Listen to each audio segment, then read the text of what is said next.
మా latest videos కోసం మా ఈ తెలుగు న్యూస్ ఛానల్ సబ్స్క్రైబ్ చేసి గంట సింబల్ యాక్టివేట్ చేసుకోండి. డబ్బు వర్షం కురిపించే మొక్క ఇదే. ఈ మొక్క కనిపిస్తే అస్సలు వదలకండి. ఎందుకంటే ఈ మొక్కతో ఇలా చేస్తే కోట్లు వస్తాయి, కష్టాలు పోతాయి, దరిద్రమంతా కూడా వదిలిపోతుంది. ఈ విశాల విశ్వంలో మనం ఒక చిన్న అణువు లాంటి వాళ్ళం. మన జీవితం ఒక ప్రయాణం. ఈ ప్రయాణంలో సుఖాలు సంతోషాలతో పాటు కష్టాలు కన్నీళ్లు కూడా సహజం. ప్రతి ఒక్కరి జీవితంలోనూ ఏదో ఒక పోరాటం ఉంటుంది, ఏదో ఒక కష్టం ఉంటుంది. ఒకరికి అప్పుల బాధ, మరొకరికి అనారోగ్యం, ఇంకొకరికి కుటుంబంలో కలతలు. ఎంత సంపాదించినా చేతిలో చిల్లిగవ్వ మిగలని పరిస్థితి. మన పిల్లల భవిష్యత్తు కోసం, మన కలలను నిజం చేసుకోవటం కోసం రేయింబవళ్ళు కష్టపడుతూ ఉంటాం. కానీ కొన్నిసార్లు మనం ఎంత ప్రయత్నించినా, ఎంత చెమటోర్చినా ఫలితం మాత్రం శూన్యంగా కనిపిస్తుంది. అప్పుడు మనసులో ఒకటే ఆలోచన వస్తుంది, నా తలరాత ఇంతేనా, నా కష్టాలు ఎప్పటికీ తీరవా అని. ఇలాంటి నిస్సహాయ స్థితిలో మనం దేవుడి వైపు చూస్తాం. గుడులు గోపురాలు తిరుగుతూ ఉంటాం, పూజలు చేస్తాం, వ్రతాలు నోచుకుంటాం. ఆ భగవంతుడు ఏదో ఒక రూపంలో వచ్చి మనల్ని ఆదుకోకపోతాడా అని ఎదురు చూస్తాం. కానీ ఆ భగవంతుడు మన ప్రార్థనలను ఎప్పుడూ వింటూనే ఉంటాడు. ఆయన మనకు సహాయం చేయడానికి నేరుగా కిందకు దిగి రాకపోవచ్చు, కానీ ఆయన తన శక్తిని, తన అనుగ్రహాన్ని ప్రకృతి రూపంలో మన చుట్టూ పరుస్తాడు. మన కళ్ళ ముందే, మన కాళ్ళ కింద పడి ఉన్న కొన్ని అద్భుతమైన మొక్కలలో, ఆకులలో, పువ్వులలో తన మహిమను దాచి ఉంచుతాడు. వాటిని గుర్తించి వాటి శక్తిని ఉపయోగించుకున్న వాడే నిజమైన అదృష్టవంతుడు. మనం చాలాసార్లు అలాంటి అద్భుతాలను పిచ్చి మొక్కలు అనుకుని పనికిరానివి అని భావించి పీకి పారేస్తూ ఉంటాం. అలా మనం పీకి పారేసే మొక్కల్లోనే ఒకటి మన తలరాతను తిరగరాయగల శక్తిని తనలో దాచుకుని ఉంది. అలాంటి ఒక అత్యంత శక్తివంతమైన, అద్భుతమైన, మీరు కలలో కూడా ఊహించని రీతిలో మీ ఇంట్లో డబ్బు వర్షం కురిపించే మొక్క గురించి ఈరోజు మనం వివరంగా తెలుసుకుందాం. ఈ మొక్క గనుక మీకు ఎక్కడైనా కనిపిస్తే అది దైవం ఇచ్చిన వరం అనుకోండి. అసలు వదలకండి. ఎందుకంటే దీన్ని సరైన పద్ధతిలో ఇంటికి తెచ్చుకుంటే కోట్లు రావటం, మీ కష్టాలన్నీ తీరిపోవటం ఖాయం. ఇంతకీ ఆ అద్భుత మొక్క ఏంటి, దాని వెనుక ఉన్న రహస్యం ఏమిటి, అని ఏ విధంగా ఉపయోగించుకుంటే మనకు ధనలక్ష్మి కటాక్షం సిద్ధిస్తుంది? ఈ విషయాలన్నీ తెలుసుకునే ముందు దయచేసి మీ మనసును పూర్తిగా ఇక్కడే కేంద్రీకరించి శ్రద్ధగా వినండి. వీడియోని పూర్తిగా చూడండి. ఫ్రెండ్స్, ఫస్ట్ అయితే కామెంట్ బాక్స్లో జై శ్రీరామ్ అని కామెంట్ చేయండి.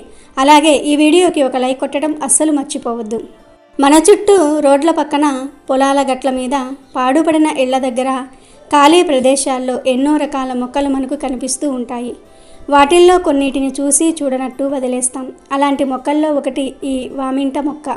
అవును, మీరు విన్నది అక్షరాల నిజం. దీన్ని కొన్ని ప్రాంతాల్లో కుక్క వామింట అని, మరికొన్ని ప్రాంతాల్లో వామింటాకు, వాల్తేరు లేదా వాయింట మొక్క అని అంటారు. ఈ మొక్కను తాకితే చేతులకు కొంచెం జిగురుగా ఉంటుంది. ఒక రకమైన ఘాటైన వాసన వస్తుంది. పసుపు రంగులో చిన్న చిన్న అందమైన పువ్వులు పూస్తూ, దీని రూపాన్ని, వాసనను చూసి చాలామంది దీన్ని ఒక పనికిరాని పిచ్చి మొక్కగా భావిస్తూ ఉంటారు. కానీ మన పూర్వీకులు, సిద్ధపురుషులు, మహాయోగులు ఈ మొక్కను ఒక అమూల్యమైన వజ్రంలా భావించేవారు. దీనిలో ఉన్న అద్భుతమైన దైవిక శక్తులను వాళ్ళు ఎప్పుడో గుర్తించారు. ప్రాచీన తాంత్రిక గ్రంథాలలో, ఆయుర్వేద శాస్త్రంలో దీనికి అత్యంత ప్రముఖ స్థానం ఉంది. ఎందుకంటే ఇది కేవలం ఆరోగ్యానికి మేలు చేసే మొక్క మాత్రమే కాదు, ఐశ్వర్యాన్ని, ధనాన్ని ఒక అయస్కాంతంలాగా తన వైపుకు లాక్కునే అద్భుత శక్తి ఉన్న మొక్క. అసలు ఈ వామింట మొక్కకు మన ఇంట్లో కురిసే డబ్బు వర్షానికి సంబంధం ఏమిటి? ఈ మొక్క ఇంట్లో ఉంటే కోట్లు ఎలా వస్తాయి అనే సందేహం మీ అందరికీ రావటం సహజం. దాని వెనుక ఒక బలమైన శాస్త్రీయ, ఆధ్యాత్మిక కారణం ఉంది. ప్రకృతిలో ఉండే ప్రతి జీవికి, ప్రతి మొక్కకు ఒక ప్రత్యేకమైన శక్తి, ఒక వైబ్రేషన్ ఉంటుంది. కొన్ని మొక్కలు మనస్సుకు ప్రశాంతతను ఇస్తే, తులసి వంటి మొక్కలు ప్రాణవాయువును అందిస్తాయి. కానీ ఈ వామింట మొక్కకు ఉన్న శక్తి వీటన్నిటికన్నా చాలా ప్రత్యేకం, చాలా శక్తివంతమైనది. ఈ మొక్క ఉన్న చోట నకారాత్మక శక్తి అంటే నెగిటివ్ ఎనర్జీ అనేది అస్సలు నిలవలేదు. మన ఇంట్లో దరిద్రం తాండవించడానికి, మనం ఎంత కష్టపడినా డబ్బు నిలవకపోవడానికి, ఇంట్లో వాళ్లకు తరచూ అనారోగ్యాలు రావడానికి, భార్యాభర్తల మధ్య గొడవలకు ప్రధాన కారణం మనం ఇంట్లో, మన చుట్టూ పేరుకుపోయిన ఈ నకారాత్మక శక్తియే.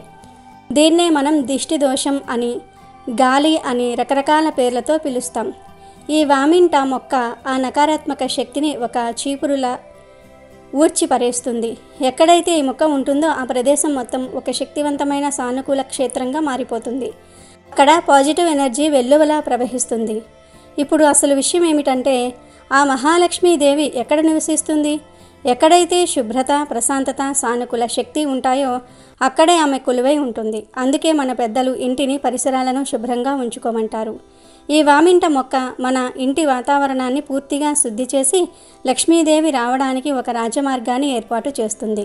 అందుకే ప్రాచీన కాలంలో గొప్ప గొప్ప వ్యాపారవేత్తలు, జమీందారులు, ధనవంతులు తమ ఇళ్లల్లో, వ్యాపార స్థలాల్లో, ధనం దాచే గదులలో ఈ మొక్కను రహస్యంగా ఉంచుకునేవారు.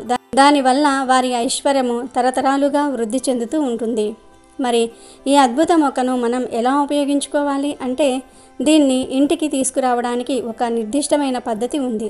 దాన్ని తూచా తప్పకుండా పాటించాలి. మీకు ఎక్కడైనా ఈ వామింట మొక్క కనిపిస్తే దాన్ని వెంటనే ఆవేశంగా పీక్కూడదు.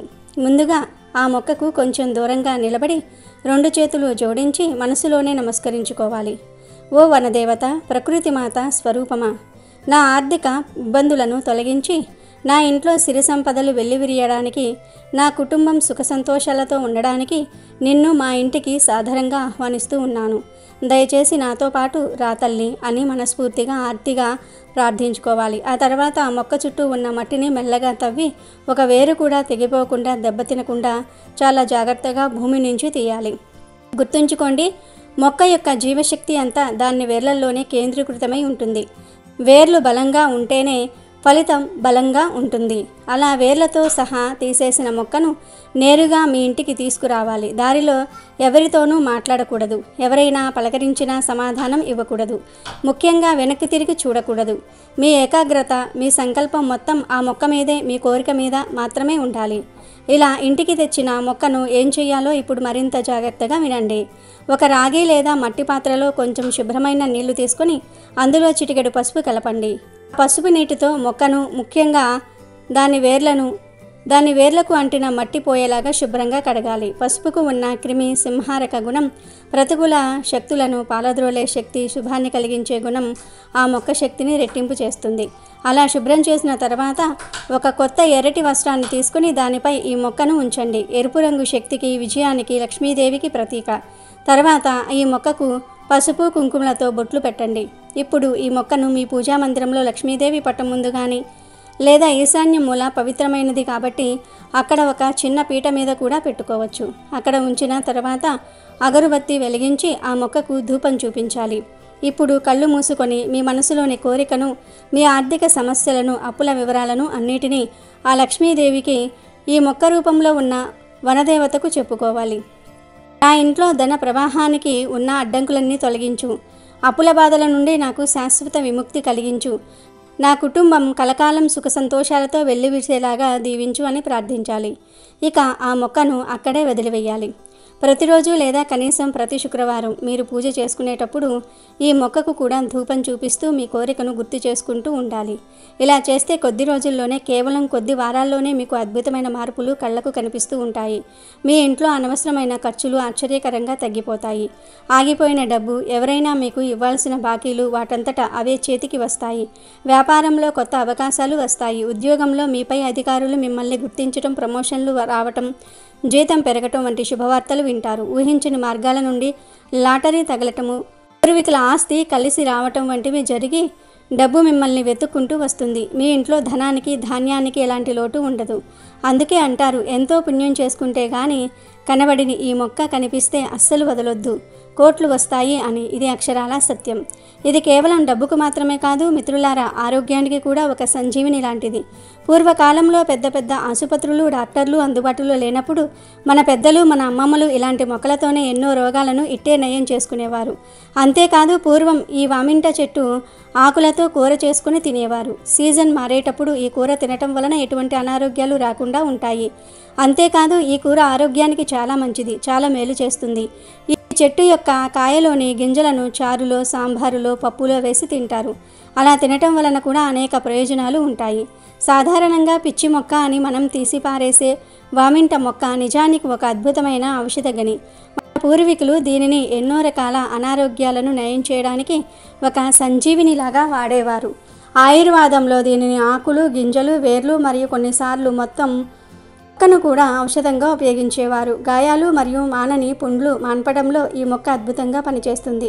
దీని ఆకులను మెత్తగా నూరి గాయాలపై పెడితే ఆకులలో ఉన్న యాంటీబయోటిక్ గుణాల వల్ల ఇన్ఫెక్షన్లు సోకకుండా కాపాడి గాయాలు త్వరగా నయమవుతాయి. ఇది మాత్రమే కాదు, చెవి నొప్పి లేదా చెవి నుండి చీము కారటం వంటి సమస్యలకు కూడా ఇది ఒక అద్భుతమైన ఇంటి వైద్యం. వామింట ఆకుల నుండి తీసిన రసాన్ని 1 లేదా 2 చుక్కలు చెవిలో వేసుకుంటే చెవి నొప్పి నుండి తక్షణ ఉపశమనం లభిస్తుంది. కీళ్ళ నొప్పులు, మోకాళ్ళ నొప్పులు మరియు వాతం నొప్పులతో బాధపడే వారికి కూడా వామింట మొక్క చాలా ఉపయోగపడుతుంది. దీని ఆకులను లేదా గింజలను మెత్తగా నూరి ఆ ముద్దను నొప్పి ఉన్న కీళ్లపై పట్టుగా వేస్తే నొప్పుల నుండి ఉపశమనం కలుగుతుంది. జ్వరాన్ని తగ్గించే గుణం కూడా ఈ మొక్కకు ఉంది. దీని ఆకులను వాడటం వల్ల శరీరానికి చెమట పట్టి జ్వరం తగ్గుముఖం పడుతుంది. కొన్ని అధ్యయనాల ప్రకారం ఇది జ్వరాన్ని తగ్గించడంలో పారాసెటమాల్ టాబ్లెట్లతో సమానంగా పనిచేస్తుందని చెప్తూ ఉంటారు. దీని ప్రయోజనాలు ఇక్కడితో ఆగిపోవు. దీని గింజలు జీర్ణ వ్యవస్థకు చాలా మేలు చేస్తాయి. కడుపు ఉబ్బరము, గ్యాసు, అజీర్తి, కడుపు నొప్పి మరియు కడుపులో నిల్లు పురుగులను నాశనం చేయడానికి ఇవి సహాయపడతాయి. దురద, గజ్జి, తామర వంటి అనేక రకాల చర్మ వ్యాధులను తగ్గించడానికి కూడా ఈ మొక్కను ఉపయోగిస్తారు. అంతేకాకుండా పచ్చకామెర్లు వచ్చినప్పుడు దీని ఆకులను సాంప్రదాయ వైద్యంలో వాడతారు. ఎందుకంటే ఇది కాలేయాన్ని ఆరోగ్యంగా ఉంచడంలో సహాయపడుతుంది. ఇంకా ఆశ్చర్యకరమైన విషయం ఏమిటంటే రోగ నిరోధక శక్తిని పెంచడంలో ఈ మొక్క కీలక పాత్ర పోషిస్తుంది. వామింట ఆకులను కూర వండుకుని తినటం ద్వారా ఇమ్యూనిటీ పెరుగుతుంది. ఇందులో విటమిన్ ఏ మరియు సి, ఐరన్, కాల్షియం వంటి పోషకాలు పుష్కలంగా ఉంటాయి. రక్తహీనత సమస్యతో బాధపడే వారికి ఇది చాలా మేలు చేస్తుంది. ఎందుకంటే ఇది హిమోగ్లోబిన్ స్థాయిలను మెరుగుపరుస్తుంది. చివరిగా కొన్ని తీవ్రమైన సమస్యలకు కూడా దీనిని వాడినట్లు ఆధారాలు ఉన్నాయి. మూర్ఛ వ్యాధి, మలేరియా మరియు కొన్ని రకాల కణితులను తగ్గించడానికి కూడా దీనిని సహాయకారిగా వాడేవారు.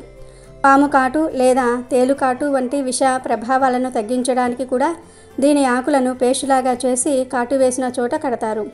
చూసారా, ఆ శ్రీ మహాలక్ష్మి మనకు ఐశ్వర్యాన్ని మాత్రమే కాదు, ఆ ఐశ్వర్యాన్ని, ఆ సుఖాలను అనుభవించడానికి కావలసిన పరిపూర్ణమైన ఆరోగ్యాన్ని కూడా ఈ మొక్క రూపంలో మనకు ప్రసాదిస్తుంది. అందుకే దీన్ని అస్సలు వదిలిపెట్టకూడదు. ఫ్రెండ్స్, ఈ సృష్టిలో అన్నిటికన్నా శక్తివంతమైనది నమ్మకం. మన చుట్టూ ఉన్న ప్రకృతిలో దైవత్వాన్ని చూడగలిగినప్పుడే మనకు ఇలాంటి అద్భుతాలు అనుభవంలోనికి వస్తాయి. ఈ వామింట మొక్కను ఒక పిచ్చి మొక్కగా కాకుండా మీ కష్టాలు తీర్చడానికి వచ్చిన కల్పవృక్షంగా, మీ ఇంటికి నడిచి వచ్చిన లక్ష్మీదేవిగా భావించండి. పూర్తి విశ్వాసంతో, పరిపూర్ణమైన శక్తితో ఈ చిన్న పరిహారం చేసి చూడండి. మీ జీవితంలో జరిగే అద్భుతాలను మీరే కళ్ళారా చూసి ఆశ్చర్యపోతారు. డబ్బు లేదనే చింత ఇక మీ జీవితంలో ఉండదు. అప్పుల బాధలు మిమ్మల్ని అంటవు. మీ ఇల్లు ఎప్పుడు సిరి సంపదలతో, సుఖ సంతోషాలతో కలకలలాడుతూ ఉంటుంది. కాబట్టి ఇకపై మీకు ఎప్పుడైనా ఈ పసుపు పూల వామింట మొక్క కనిపిస్తే దాన్ని మీ అదృష్టంగా భావించండి. దాన్ని భక్తి శ్రద్ధలతో, వేర్లతో సహా ఇంటికి తెచ్చుకోండి. డబ్బు వర్షం మీ ఇంట్లో కురవటం ఖాయం. ఈ అద్భుతమైన, అమూల్యమైన విషయాన్ని మీరు తెలుసుకోవటమే కాదు, మీ బంధువులకు, స్నేహితులకు కూడా పంచి వారి జీవితాల్లో కూడా వెలుగు నింపండి. నమ్మకంతో ప్రయత్నించండి, విజయం మీదే. స్త్రీలో ఈ భాగాన్ని పదే పదే తాకితే అడుక్కునేవాడు కూడా కోటీశ్వరుడు అవుతాడు. ప్రతిరోజు రాత్రి ఏమాత్రం సిగ్గుపడకుండా స్త్రీ శరీరంలో ఈ భాగాన్ని తాకినట్లయితే అపార సంపదను సంపాదించుకోవచ్చు. స్త్రీ శరీరంలో ఈ భాగాన్ని ఎవరు పట్టుకున్నా లేకపోతే నొక్కినా వారి ఇంట్లో లక్ష్మీదేవి ఎల్లప్పుడూ నివసిస్తుంది. వారికి లక్ష్మీదేవి అనుగ్రహం కూడా లభిస్తుంది. మరియు స్త్రీ యొక్క ఆ భాగం ఏమిటో ఇప్పుడు మనం ఈ వీడియోలో వివరంగా తెలుసుకుందాము. ఫ్రెండ్స్, ఫస్ట్ అయితే ఈ వీడియోకి ఒక లైక్ కొట్టండి. అలాగే మా ఛానల్ని కూడా సబ్స్క్రైబ్ చేసుకొని మాకు సపోర్ట్ చేయండి. ఫ్రెండ్స్, ఈ వీడియోని ఎక్కడా స్కిప్ చేయకుండా చూడండి. అప్పుడే మేము చెప్పేది మీకు అర్థమవుతుంది. పూర్వం ధర్మాపురి అనే గ్రామంలో ఒక వ్యక్తి ఉండేవాడు. అతని భార్య ప్రతిదానికి కూడా తనతో గొడవపడుతూ ఉండేది. దాంతో అతన్ని ఇంట్లో దరిద్రం తాండవిస్తూ ఉండేది. తినడానికి కూడా తిండి లేక కటిక పేదరికంలో ఉన్నాడు. ఒకసారి అతను అడవికి వెళ్ళాడు. ఆ దారిలో ఒక యోగిని కలిశాడు. వెంటనే ఆ వ్యక్తి ఆ యోగి దగ్గరకు వెళ్ళి ఏడుస్తూ కూర్చుంటాడు. నాయనా, నీకేమైంది? ఎందుకని ఏడుస్తూ ఉన్నావని అడుగుతాడు ఆ యోగి. అప్పుడు ఆ వ్యక్తి, ఓ గురువర్య, నా భార్య నాతో ప్రతి విషయంలో గొడవపడుతూ ఉంటుంది. ఈ గొడవల కారణంగా నేను చేసే చిన్న వ్యాపారం కూడా మూతపడింది. ఆ వ్యాపారం మూతపడటం వల్ల నా దగ్గర ఏమాత్రం కూడా డబ్బు లేక పేదరికంతో ఇబ్బంది పడుతూ ఉన్నాను. అందుకే నేను ఇల్లు వదిలి నీ శరణులోనికి వచ్చానని చెప్తాడు. అప్పుడు ఆ యోగి, నాయనా నువ్వు ఏడవకు, ఇప్పుడు నీకు నేను ఒక పని చెప్తాను, అది నీ అదృష్టాన్ని మార్చివేస్తుంది. నువ్వు చేయవలసింది కేవలం సిగ్గుపడకుండా నీ భార్య యొక్క ఈ భాగాన్ని నొక్కటం మాత్రమే. ఇలా చేసినట్లయితే మీరు ఎప్పుడైనా ధనవంతులు అవ్వవచ్చు. ఏ పురుషుడైనా స్త్రీ శరీరంలో ఈ భాగాన్ని తాకినట్లయితే, లేకపోతే ముద్దు పెట్టుకున్నట్లయితే ఎప్పుడూ డబ్బు కొరత ఉండదని ఆ యోగి చెప్పాడు. నాయనా, ఒక చిన్న కథ ద్వారా స్త్రీ శరీరంలో ఏ భాగాన్ని ముట్టుకున్నట్లయితే మనకు మంచి జరుగుతుందో చెప్పబోతున్నాను అని ఆ యోగి కథ చెప్పడం ప్రారంభించాడు. ఒక నగరంలో ఒక వ్యాపారవేత్త ఉండేవాడు. అతనికి ఒక భార్య ఉండేది. వారిద్దరూ ఎంతో ప్రేమగా ఉండేవారు. వారు ఎలాంటి గొడవలు లేకుండా ఎంతో అన్యోన్యంగా జీవించేవారు. అందుకే అతని ఇంట్లో ఎప్పుడూ కూడా లక్ష్మీదేవి నివసిస్తూ తన ఆశీర్వాదాలు ఇస్తూ ఉండేది.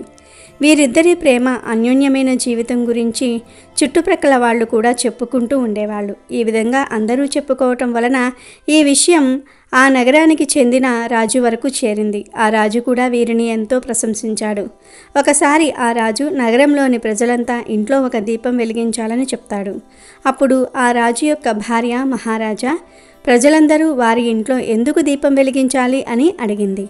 అప్పుడు ఆ రాజు ఈ దీపం ప్రేమకు చిహ్నం అని చెప్తాడు. ఎవరి ఇంట్లో అయితే ఈ దీపం వెలిగించబడుతుందో వారి ఇంట్లో ఎప్పుడూ కూడా ప్రేమ అనేది ఉంటుంది. ఏ విధంగా అయితే మన నగరంలో నివసించే వ్యాపారి, అతని భార్య మధ్య ఉన్న ప్రేమ ఉంటుందో అటువంటి ప్రేమ మన రాజ్యంలో ఉన్న ప్రతి భార్యాభర్తల మధ్య ఉండాలని నేను కోరుకుంటూ ఉన్నాను.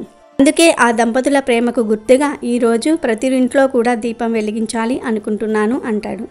మహారాజు ఆజ్ఞ మేరకు నగరంలోని ప్రజలందరూ కూడా తమ ఇంట్లో దీపాలు వెలిగిస్తారు. కానీ అర్ధరాత్రి వచ్చేసరికి అందరి ఇళ్లల్లోని దీపాలు ఆరిపోయాయి. కానీ ఆ వ్యాపారి ఇంట్లో మాత్రం దీపం వెలుగుతూనే ఉంటుంది. ఎందుకంటే దీపం అనేది ప్రేమకు చిహ్నం కాబట్టి. వ్యాపారి భార్య ఎప్పుడూ కూడా దీపం వెలిగించే ఉంచేది. అయితే ఒకరోజు ఏం జరిగిందంటే, మహారాజు మరియు మహారాణి మేడపై నుండి వారి నగరంలో జరిగే దృశ్యాలను చూస్తూ ఉన్నారు. రాజు మరియు రాణి చూసే సమయానికి వారి రాజ్యంలో మొత్తం చీకటి అలుముకుని ఉంది. కానీ వ్యాపారి ఇంట్లో మాత్రం దీపం వెలుగుతూ ఉంది. అప్పుడు మహారాజు మహారాణితో, చూడు మహారాణి, వ్యాపారి మరియు అతని భార్య మధ్య ప్రేమ ఎంత స్థిరంగా వెలుగుతూ ఉందో, మిగతా అందరి ఇంట్లో కూడా దీపం ఆగిపోయింది. దీన్ని బట్టి ఆ వ్యాపారి అతని భార్య మధ్య ఉన్న ప్రేమ ఎంత గొప్పదో అర్థమవుతుంది కదా అని అంటాడు. అప్పుడు మహారాణి, మహారాజా, వ్యాపారి మరియు అతని భార్య మధ్య ప్రేమకు కారణం వ్యాపారి భార్య అయి ఉంటుంది. అందుకే ఆ వ్యక్తి ఇంట్లో ఎటువంటి పేదరికం లేకుండా వారి మధ్య ప్రేమ నెలకొని ఉందని అంటుంది. లేదు మహారాణి, ఖచ్చితంగా ఆ ఇంట్లో వ్యాపారి తెలివైన వాడై ఉంటాడు. అందుకే వారి మధ్య ప్రేమ నెలకొని ఉందని అన్నాడు రాజు. కానీ రాణి మాత్రం వ్యాపారి భార్యనే తెలివైందని చెప్తూ ఉంటుంది. ఇలా ఇద్దరూ కాసేపు వాదించుకుంటారు. కొంత సమయానికి మహారాజు, మహారాణి, మనం ఇద్దరం ఇప్పుడు వాదించుకోవాల్సిన అవసరం లేదు. మనం ఆ ఇద్దరిని ఎందుకు పరీక్షించకూడదు? ఆ పరీక్షలో ఎవరైతే ఉత్తీర్ణత సాధిస్తారో వారు తెలివైన వారు మరియు స్వచ్ఛమైన మనసున్న వారిని తెలుస్తుంది అన్నాడు. మహారాణి కూడా అందుకు అంగీకరించి వారిని పరీక్షించడానికి సిద్ధమవుతారు. ఆ తర్వాత మహారాజు ఒక దాసిని పిలిపించి, నేను నిన్ను ఏవైతే ప్రశ్నలు అడుగుతానో నువ్వు వెంటనే ఆ వ్యాపారి దగ్గరికి వెళ్ళు, అతన్ని అడగమని చెప్తాడు. ఆ సేవకురాలు కూడా సరే అని వ్యాపారి దగ్గరికి వెళ్తుంది. ఆ సమయంలో వ్యాపారి భార్య కొన్ని వస్తువులు కొనడానికి బయటికి వెళ్ళింది. వ్యాపారి ఒక్కడే ఉన్నాడు. అక్కడికి చేరుకున్న రాజు యొక్క సేవకుడు, ఓ వ్యాపారి, నేను రాజ్య భవనం నుంచి వచ్చాను. మహారాజు నన్ను పంపించాడు అని అన్నాడు.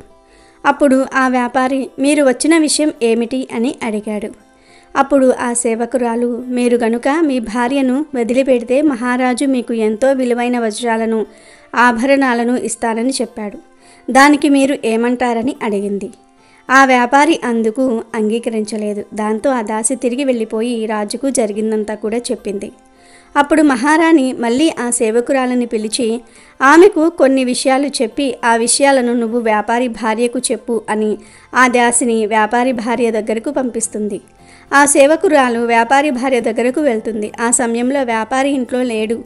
ఆ సేవకురాలు వ్యాపారి భార్యతో ఇలా అంటుంది, అమ్మా, మీరు గనుక మీ భర్తను చంపితే మహారాణి ఆమె రాజ్యంలో సగభాగం నీకు ఇస్తానని చెప్పమని చెప్పింది అంది. ఆ మాటలు విన్న వ్యాపారి భార్య, ఈ ఒప్పందానికి నేను సిద్ధంగా ఉన్నానని అంది. అప్పుడు ఆ సేవకురాలు, మీరు మీ భర్తను చంపారని నేను ఎలా నమ్మాలి అని అంటుంది. అప్పుడు ఆ వ్యాపారి భార్య, నీకు ఈరోజు మా ఇంట్లో దీపం వెలుగుతూ కనిపిస్తుంది. నేను ఎప్పుడైతే నా భర్తను హత్య చేస్తానో అప్పుడు నేను ఈ దీపాన్ని ఆర్పేస్తాను అంది. మాటలన్నీ విన్న ఆ సేవకురాలు తిరిగి రాజు రాణి దగ్గరకు వెళ్ళి జరిగిందంతా కూడా చెప్పింది. మహారాణి ఎప్పుడైతే ఆ వ్యాపారి భార్య మాటలు వింటుందో ఆ రాణికి ఆ వ్యాపారి భార్య మీద విపరీతమైన కోపం వస్తుంది. అప్పుడు మహారాజు వెంటనే తన సేవకులను పంపించి, సేవకులారా, మేము పెట్టిన పరీక్ష కారణంగా రాజ్యంలోని ఒక వ్యక్తి ప్రాణాలు కోల్పోవటం మాకు ఇష్టం లేదు. మీరు వెంటనే ఆ వ్యాపారి దగ్గరికి వెళ్ళి జరిగిందంతా చెప్పండి అని ఆదేశిస్తాడు. ఆ సేవకులందరూ ఆ వ్యాపారిని కలిసి జరిగిందంతా చెప్దామని వెళ్ళేసరికి ఆ వ్యాపారి హత్యకు గురై ఉంటాడు. అక్కడే ఆ సైనికులకు ఆ వ్యాపారి భార్య కనిపించింది. కొంత సమయానికి ఆ సైనికులు వ్యాపారి భార్యను తీసుకుని రాజభవనానికి వచ్చారు. అప్పుడు మహారాజు ఆ వ్యాపారి భార్యతో ఇలా అంటాడు, నువ్వు ఒక దురాశ పరురాలివి. నీకు డబ్బంటే ఇంత ఇష్టమా? కేవలం డబ్బు కోసం నీ భర్తను కూడా చంపేశావు. ఎందుకలా చేశావు అని అడిగాడు.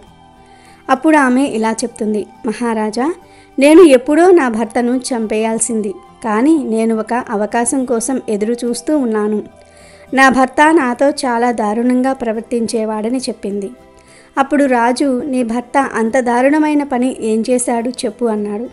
ఆ వ్యాపారి భార్య, నా భర్త ఎప్పుడూ నా ముక్కుపై తన వేలితో గట్టిగా నొక్కేవాడు. ఇదే కాకుండా నా భర్త ఇంకొక పని కూడా చేసేవాడు. అదేమిటంటే నా భర్త ఎప్పుడూ నాలుకతో నా చెవి వెనుక భాగాన్ని తాకుతూ ఉండేవాడు అని చెప్పింది. వెంటనే రాజు, అమ్మా, మీరు నిరుపేదలుగా ఉన్నప్పుడు నీ భర్త ఈ విధంగా చేసేవాడా అని అడిగాడు. అప్పుడు వ్యాపారి భార్య, లేదు, ఇలా చేసేవాడు కాదు అని చెప్తుంది. అయితే నాకు ఇప్పుడు అర్థమైంది నీ భర్త ఇలా ఎందుకు చేసేవాడో అన్నాడు రాజు. ఇక్కడితో కథ ముగిసిపోయింది అని చెప్పాడు ఆ యోగి. ఇలా చెప్పిన తర్వాత, నాయన, ఇప్పుడు నీకు అర్థమైందా? స్త్రీ శరీరంలో ఏ భాగాన్ని తాగితే అష్టైశ్వర్యాలు సిద్ధిస్తాయో అని అడిగాడు. అప్పుడు ఆ వ్యక్తి, గురువుగారు, నాకు ఇప్పటికీ కూడా ఏమీ అర్థం కాలేదు అన్నాడు. అయితే ఇప్పుడు నీకు నేను వివరంగా చెప్తాను, శ్రద్ధగా విను అని ఇలా చెప్తాడు. మొదటిగా ఆ వ్యాపారి అతని భార్యతో చేసింది ఏమిటి అంటే, తన వేళ్లతో తన భార్య యొక్క ముక్కు నొక్కటం. ఎవరి ఇంట్లో అయితే పేదరికంతో బాధపడుతూ ఉన్నారో వారు తమ వేళ్లతోటి వారి భార్య యొక్క ముక్కు నొక్కాలి. ఎందుకంటే స్త్రీ యొక్క పైభాగం చాలా శుభకరంగా భావిస్తారు. కాబట్టి ఎవరైతే ఈ పని చేస్తారో వారు ధనవంతులుగా మారిపోతారు, లక్ష్మీదేవి అనుగ్రహం పొందుతారు. చూడు నాయనా, ఆ వ్యాపారి చేసిన రెండో పని ఏమిటి అంటే, ఆ వ్యాపారి తన నాలుకతోటి తన భార్య యొక్క చెవి భాగాన్ని తాకటం. ఇలా చేయటం వల్ల మీ అదృష్ట తలుపులు తెరుచుకుంటాయి. ఎందుకంటే స్త్రీ యొక్క చెవి వెనుక భాగంలో లక్ష్మీదేవి నివసిస్తుందని నమ్ముతూ ఉంటారు. అందుకే ఈ విధంగా చేయటం వల్ల లక్ష్మీదేవి కృపను పొందగలుగుతారు మరియు అపార ధనాన్ని సంపాదించుకోగలుగుతారని ఆ యోగి ఆ వ్యక్తికి చెప్పాడు. ఆ వ్యక్తి ఆ యోగికి ధన్యవాదాలు చెప్పి అక్కడి నుంచి తిరిగి వెళ్ళిపోయాడు.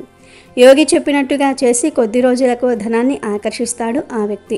అందరూ గుర్తుంచుకోవాల్సిన విషయం ఏమిటి అంటే, స్త్రీ లక్ష్మీదేవి యొక్క ప్రతిరూపం. ఎలా అయితే ఈ వ్యక్తి ధనవంతుడిగా మారాడో మీరు కూడా అలా చేసి ధనాన్ని ఆకర్షించండి. మీరు కూడా ఈ విషయాన్ని ఫాలో అయి లక్ష్మీదేవి అనుగ్రహాన్ని పొందండి. కాకపోతే మీరు మీ భార్యతో ఈ విషయం గురించి ముందుగానే మొత్తం చెప్పండి, ఆ తర్వాతనే ఆచరించండి. అమెజాన్లో బెస్ట్ డిస్కౌంట్స్ కోసం వీడియో డిస్క్రిప్షన్లో లింకు ఉంది, చూడండి. అలాగే మా టెలిగ్రామ్ ఛానల్ సబ్స్క్రైబ్ చేసుకోండి.